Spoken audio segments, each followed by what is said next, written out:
É, pessoal, chegou a hora da gente falar do Thor, Amor e Trovão. E assim, ó, eu nunca escondi aqui no canal que eu não sou muito fã do Thor do Taika Waititi. Infelizmente, Thor Ragnarok eu tô contra a correnteza e eu não sou um fã do humor do filme. Mas das cenas de ação, eu gosto.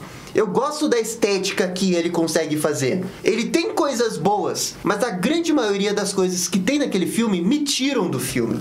E o Thor que eu gosto é um Thor que flerta com um épico. O problema disso tudo é que esse Thor, ele existiu e não fez sucesso. O Thor 1 e o Thor 2 são filmes tipo assim. E foram dois filmes que o pessoal não gostou tanto assim. E o Thor Ragnarok foi o filme do Thor que fez o Thor ser rentável, né? E fez todo mundo gostar do Thor. Infelizmente, não é o meu caso. Eu reconheço que o filme é bom, só que não é pra mim. E agora no Thor, Amor e Trovão, eu fui com toda boa vontade pra gostar mesmo do filme. Porque estavam pegando alguns pontos de algumas histórias do Thor que são excelentes. Que é o negócio da poderosa Thor, da Jane Foster, e o negócio do Carniceiro dos Deuses, o Gorr. São duas histórias maravilhosas da última década do Thor. Poderia dar um excelente filme. Mas assim, o potencial dessas histórias renderia um dos melhores filmes do MCU. Só que assim, ó, infelizmente, o filme ele não consegue atingir esse potencial dele. E eu saio um pouco decepcionado com o filme, especialmente no lado do vilão, o Gorr. Eu acho que o Gorr acabou falhando. E sabe o que é estranho? O Gorr, ele tem um início muito bom. A primeira cena do filme, que é uma cena do Gorr, assim, ó, eu olhei pro lado pro Marcelo e eu dei um joinha, porque ali naquele momento eu pensei que o filme ia me surpreender. Porque a primeira cena não tem piada, a primeira cena é uma coisa dura, crua, forte, pra mostrar um bom vilão. E eu cogitei naquele momento que talvez o filme realmente seja tudo isso. Só que a partir do momento que a gente tem essa abertura de Gorr, o vilão, ele nunca volta pro mesmo patamar, infelizmente. E a gente tá falando do Gorr, o Carniceiro dos Deuses. Esse é o nome dele, o Carniceiro dos Deuses. E infelizmente, a gente não vê muita carnificina dos deuses. Ah, Gabriel, mas você também tá sendo ingênuo aí, ó. MCU, o que você tava esperando? E eu sei, gente. Só que assim, ó, o Carniceiro dos Deuses, ele passa menos imponência, menos medo do que a Wanda no Doutor Estranho Multiverso da Loucura. Ele se perdeu e acaba sendo muito frustrante porque é o Christian Bale, é um excelente ator. E ele, quando começa a falar e ele tá transformado no Gorr, ele é um pouco canastrão, assim, ele é meio exagerado. Só que assim, não é um exagerado bom, tipo Loki. Não, é um exagerado cafona que foge um pouco do vilão. Porque ele tem uma grande motivação. O início do filme dele cria um grande laço de motivação para a jornada dele no filme. E eu acho que a atuação junto com os diálogos não combinam com a jornada seríssima que ele tá passando dentro do filme. Sabe? Porque ele tem uns diálogos muito forçados. Eu não acho que esse filme seja horrível. Eu não acho que esse filme seja ruim. Eu acho que ele tá entre o ok e o bom. Ele não tem nada de fato muito insultante. No momento que você aceita que é o Thor do Taika Waititi e você absorve a ideia de história que ele quer fazer, que é uma espécie de comédia romântica com super-heróis, você compra a ideia e você vê os pontos positivos e vê os pontos negativos. Mas mesmo assim, ele nunca chega no muito bom ou no excelente. E eu acho que é isso que me decepciona um pouco, porque o potencial era pra ser excelente. E eles entregam uma coisa que é boa dentro dos padrões do MCU. Eu, pessoalmente, não sei nem se é melhor que Thor Ragnarok.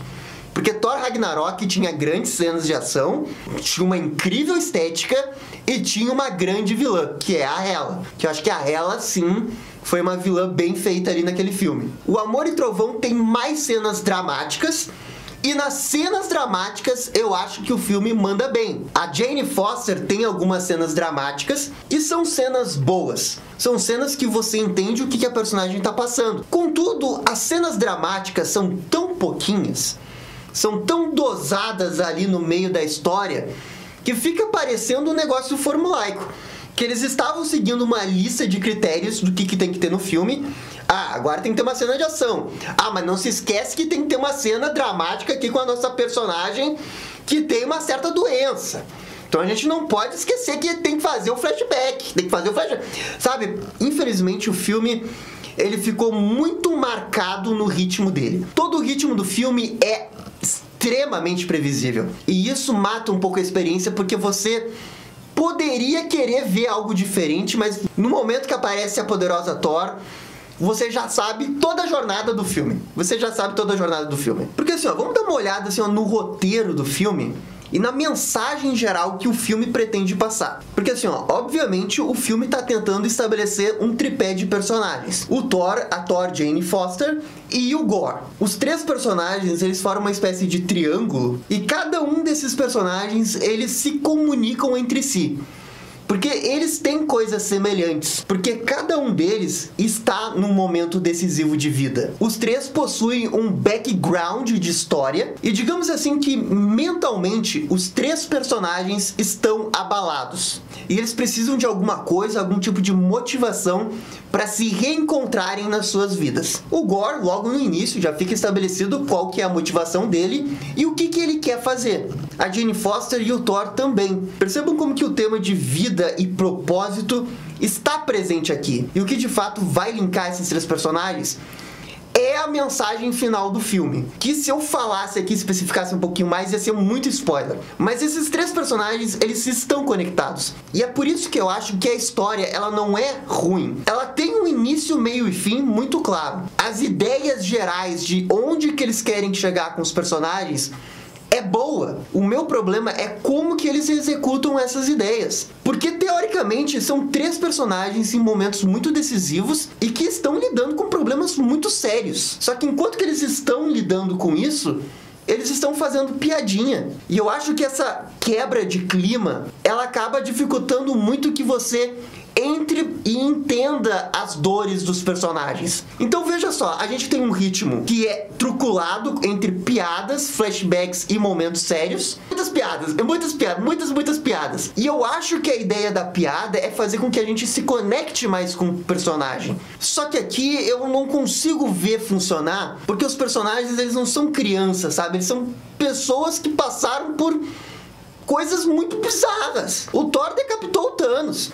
Então assim, ó, é difícil de querer comprar um pouco mais esses momentos super leves de personagens que teoricamente eram pra ser mais duros, né? Eles deveriam estar agindo em situações sérias como essa com um pouco mais de seriedade, porque é o que o momento exige. Eu entendo que sempre vai ter um momento da piada, mas esses momentos de piada, pelo menos pra mim, dificultam um pouco pra passar a mensagem geral do filme, que é esse negócio da vida e a outra palavrinha que é o spoiler do filme. E é um negócio que estraga um pouco, porque eu acho que a jornada do Thor, ela é muito bonita no filme. Se você colocar no papel início do Thor, meio do Thor, final do Thor, você vai ver que é uma jornada muito boa de personagem. Só que não é só A, B, C, né? É A1, A2, A3, A4, B1, B2, B3. Sabe? São momentos que você precisa desenvolver o personagem e às vezes parece que tá tudo muito bem com eles fazendo piada. Aí um minuto depois não tá tudo bem, porque eles estão num momento sério. E aí depois, opa, estão fazendo piada. Sabe? É uma montanha russa de emoção. E eu queria que essas curvas de emoção não fossem tão discrepantes, se fossem mais assim e um pouquinho mais voltadas pra seriedade. Sério, piada, sério, piada, sério, piada. Daí eu acho que ia ficar melhor, porque o tema desse filme exigia isso. O formato atual lembra um pouco Guardiões da Galáxia Volume 2, só que em nenhum momento o filme tem a genialidade como é o final do Guardiões da Galáxia 2. Porque no final do Guardiões da Galáxia 2 você tá chorando copiosamente por causa da morte do Yondu. E eles tratam o Yondu como uma piada até os 47 do segundo tempo, até você perceber que não, o Yondu é sério. Olha essa função dele, você abre os olhos como o Peter Quill abre os olhos. Então faz sentido você fazer o personagem ser cômico até então, e você dá um twist nele pra que as pessoas sintam isso, porque é o que o personagem sente. E daí você se emociona numa cena apoteótica de tão bom que é aquele final do Guardiões da Galáxia 2. Aqui não. Porque se o filme fosse mais competente em conseguir vender emoção, ele iria chegar no final com muito mais estofo pra fazer a gente se emocionar, porque os temas, o desenvolvimento de personagem, a ideia de A pra B do personagem é muito boa. Só que eles não conseguem triunfantemente fazer esses momentos serem genuínos.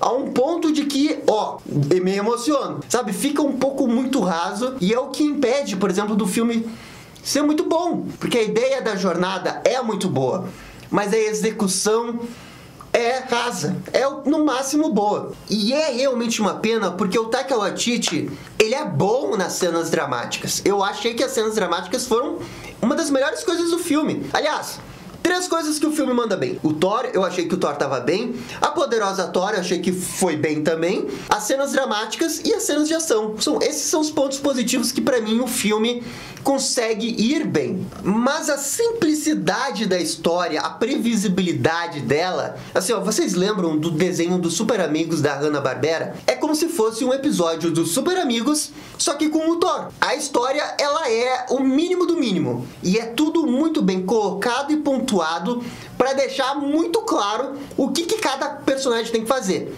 O vilão tá fazendo isso por causa disso e ele vai até ali por causa disso. O Thor tá aqui nesse estado mental e ele vai ter que passar por essa jornada. A Jane Foster tem isso, ela quer isso daqui e ela vai até ali. E você não consegue tirar muita coisa dessa história, porque ela é como se fosse um episódio de 20 minutos esticada pra ter 2 horas. É um episódio de uma aventura clássica do Thor em 2 horas. E assim, para algumas pessoas isso talvez seja o suficiente, talvez para outras pessoas isso não seja o suficiente. Assim, para mim não é o suficiente. Eu achei que no final passou uma ideia de aventura genérica do Thor da semana. Talvez para as outras pessoas que acompanharam muito os quadrinhos do Thor, principalmente a fase do Jack Kirby, elas consigam enxergar essa ideia da aventura clássica, porque realmente é o que parece. Parece uma aventura clássica do Thor. O próprio filme tem esse diálogo, uma aventura clássica do Thor, e ele repete várias vezes esse diálogo. Então o filme tem consciência do que ele é. E ele sabendo das suas limitações, ele sabendo do seu propósito, eu acho que é o que permite o filme ser humilde o suficiente para ser um bom filme. Não é um ótimo filme, não é um filme ruim, é um bom filme. Um filme que eu fico contente em ter assistido, mas que eu não sei se eu vou querer reassistir ele. Um filme que faz o mínimo do necessário. Precisamos estabelecer um motivo para Jane Foster ser Thor. Flashback. Fizemos? Beleza. Volta pro presente, continua a piada, cena de ação. Precisamos fazer uma outra coisa, flashback, volta, faz piada, cena de ação, uma cena dramática, volta, faz piada, cena de ação. E é assim, esse é o ritmo do filme. E com certeza vai acabar sendo um filme bem divisório. Porque esse é o filme, assim, é a definição do blockbuster MCU da Marvel. É a definição, fórmula, piada, vilão, início, meio e fim. Clássico Marvel. Não tô dizendo que o filme não é bom. Como eu disse, o filme é bom. Só que ele não é nada além disso. E a gente já tá no filme 31 da Marvel. Eu acho que a Marvel não precisa mais de filmes bons.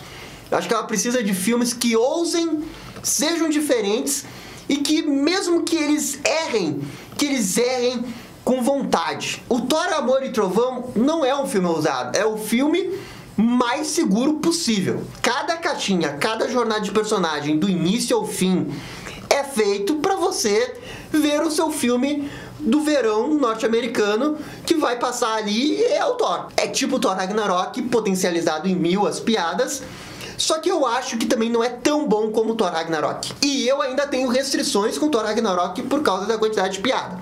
Então você imagina se você vai gostar ou não desse filme. O filme também tem, assim, pequenos momentos que ele brilha bastante. E pra mim, assim, ele brilha mais da metade pro fim. Como vocês viram no trailer, tem uma cena onde tá tudo preto e branco. E é a partir daquele momento até o fim do filme, que é quando eu acho que o filme deixa de ser um filme nota 6 e ele vai pra ser um filme nota 7. E pra mim a experiência final vale muito. E é por isso que eu saio com a sensação que esse filme, ele é bom. Porque o final é bom. O final tem algumas coisas visuais que são incríveis. Tem uma coisa no final em específico que eu achei extraordinário. O final ali eu achei extraordinário.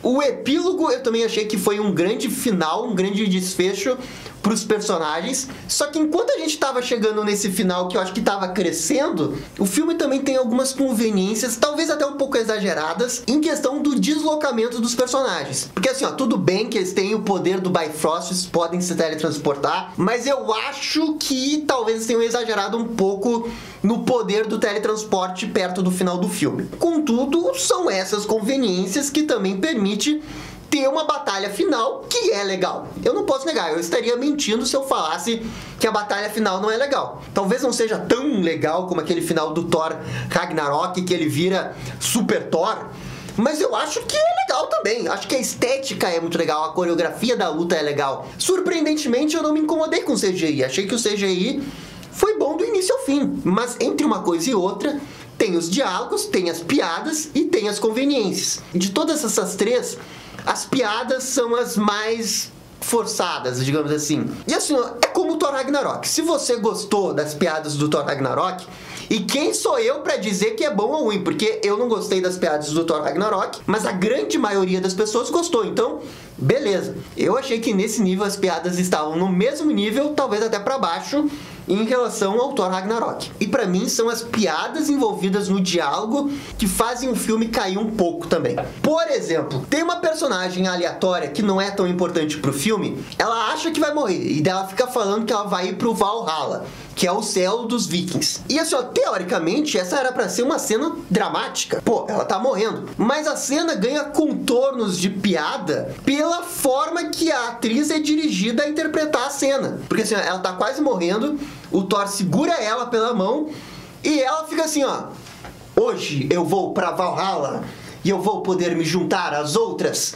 e finalmente descansar. Sabe, é uma coisa meio teatral, preparando o timing pro Thor fazer uma piada logo em seguida. E é o que acontece. E é esse tipo de coisa que me tira muito do filme. Às vezes nem é a piada, é o tom da piada. O tom da piada faz um descaso com o tom do filme. Porque, pô, velho, era pra ser um pouco mais sério esse filme. É um cara que mata deuses. É um filme que, gente, exigiria um pouco mais de seriedade. Mas é o Taika Waititi. E ele é o diretor de Hollywood que faz isso atualmente. Ele pega essas coisas mais sérias e tenta transformar numa coisa mais leve e divertida para entregar um filme leve e bom. É isso. Esse é o Thor, Amor e Trovão.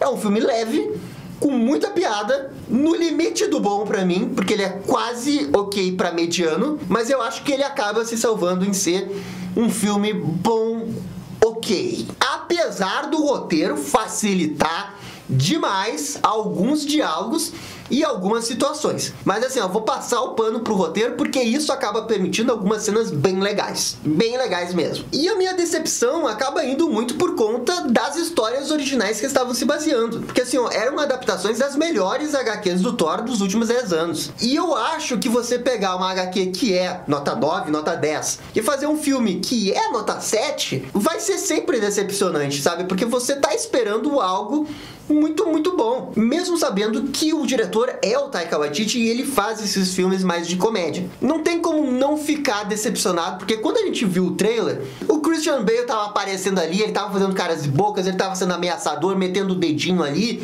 metendo um planeta sendo destruído. Parecia que ele ia ser o cara. Ele ia ser o carniceiro dos deuses. E ele não foi. Ele não foi, eu sinto muito. Eu acho que grande parte da minha decepção nesse filme acaba sendo o vilão mesmo. Ele poderia ter sido muito melhor, muito mais ameaçador. Poderiam ter arriscado muito mais. Pô, é inacreditável, mas a Wanda mata mais pessoas que o Carniceiro dos Deuses. Não dá, não dá. Assim, ó, eu também tenho muita curiosidade em ver um filme 100% sério do Taika Waititi. Porque as cenas sérias ele manda bem. E ele tem uma estética boa. Talvez se ele tivesse feito um filme inteiramente da poderosa Thor, ao invés de ser focado no Thor, e você fizesse um filme inteiro da Thor Jane Foster, e a jornada completa dela, e não ficar só em pequenas lembranças de flashbacks, que são bons, não tem como negar, os flashbacks dela são bons, mas são muito pontuais e pequenos. Se o filme inteiro fosse focado nela, na doença dela, da jornada dela e o que ela quer conseguir, eu acho que o filme teria sido muito melhor. Porque seria um filme sério, com uma grande jornada, uma coisa espetacular. Mas a Jane Foster, ela tá ali, ela é uma das principais, mas o filme não parece querer focar tanto nela. Parece querer focar mais no romance que ela tem com o Thor. Não é ruim, mas também não é bom. É o romance Thor e Jane Foster que a gente já tinha visto antes. Mas eu não consigo parar de pensar nesse filme hipotético se fosse 100% sério, com a história da Jane Foster. Eu acho que teria sido muito melhor. E para aqueles que estavam esperando mais, principalmente do Gore, do Christian Bale, eu acho que essas pessoas vão se decepcionar. Porque assim, ó, é um filme que pode decepcionar muitas pessoas. Eu, quando analiso, eu vejo um pouco o que eu gosto e a proposta do filme. A proposta do filme funciona. É um filme que isoladamente não tem nada de errado, mas pessoalmente as piadas me tiram do filme e eu queria que ele fosse mais sério. Assim como eu queria que o Thor Ragnarok fosse mais sério também. E eu acho que o Christian Bale poderia ter sido dirigido um pouco melhor para ser menos canastrão, porque o Christian Bale sabe fazer melhor. Assim, ó, tem uma cena ali que ele conversa com os protagonistas que o Christian Bale, ele tá fora de si.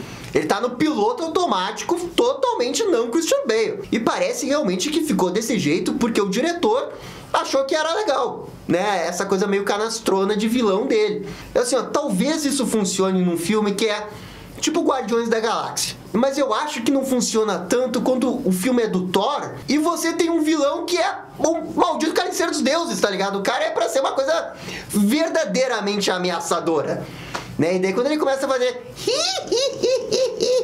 é complicado, é muito complicado defender. Pelo menos as cenas de ação do Gore e a cena de abertura do Gore realmente são boas. Mas o núcleo dele, do desenvolvimento de personagem dele, poderia ser melhor, poderia ser melhor. E o final dele, apesar de muita conveniência do roteiro, acaba sendo uma coisa legal pela estética visual onde os personagens estão. E que essa sim, a estética é muito boa. A estética é boa. Olha, o planeta em preto e branco. O templo lá que tem as cabeças de algumas entidades da Marvel. E o cenário final, onde acontece o grande plot twist, são muito bonitos. Pô, são muito bonitos, são muito bonitos. É isso que eu quero ver em filme da Marvel. Porque o mais legal é que o planeta preto e branco não é muito grande. E tem uma cena ali muito legal deles de lado, e você vê a curvatura do planeta, parece um negócio do Dragon Ball. O planeta do Senhor Kaiô. Lembra muito. Também lembra o planeta do Pequeno Príncipe. Então eu gostei muito dessa estética. Mas infelizmente os elogios ficam por aí. Se você gostou muito das piadas do Thor Ragnarok, eu acho que existe uma grande chance de você gostar muito desse filme. Como eu não gostei, e eu também tô relativizando um pouco, considerando a proposta do filme, tentando não ser injusto com o filme, com os meus gostos pessoais, mas também considerando um pouco os meus gostos pessoais, eu acho, chegou a hora da nota, que esse é um filme nota 7. Talvez eu mude de opinião mais pro futuro, talvez essa nota caia, mas eu acho que hoje esse filme é nota 7. E sim, eu prefiro Doutor Estranho Multiverso da Loucura pela sua ousadia e pela sua direção. Porque ele é muito mais criativo, ele realmente tenta fazer algo mais. Embora a história do Doutor Estranho tenha até mais problemas do que essa história do Thor, Amor e Trovão. Mas a história do Amor e Trovão é tão reta, tão seca, ela é tão simples, que ela não parece um exercício que vale a pena refletir. Ele é o mínimo do mínimo para ter uma história eficiente e que não prejudica o filme. É isso daí, é uma história que não prejudica o filme, mas não é nada que engrandeça o filme. O que engrandece o filme? Cenas de ação e a estética de alguns cenários ali pro final, que realmente são muito bons. Ah, Gabriel, e as cenas pós-crédito? Então assim, gente, a cena pós-crédito é aquele negócio do problema da fase 4. As cenas pós-crédito, elas estão acontecendo, elas estão levando histórias lá pra frente e ainda falta muito pra essas histórias. Assim, virou protocolar cena pós-crédito. Uma cena pós-crédito, pra quem gosta de um determinado personagem, pode ser empolgante, sinceramente não é pra mim. E a outra cena pós-crédito, acho que nem precisava ter. Mas enfim, gente, isso daqui é só a minha opinião. Galera, por favor, comentem aqui embaixo suas expectativas pro filme. E no mais, é isso daí, muito obrigado e até a próxima! E esse foi o vídeo da nossa crítica sem spoilers de Thor, Amor e Trovão. E aí, gostaram? Não gostaram? Deixem suas opiniões nos comentários. E se curtiram o vídeo, deixe aquele joinha e inscreva-se no canal para ficar sabendo absolutamente tudo sobre Batman. Obrigado, gente. Até a próxima. Tchau, tchau.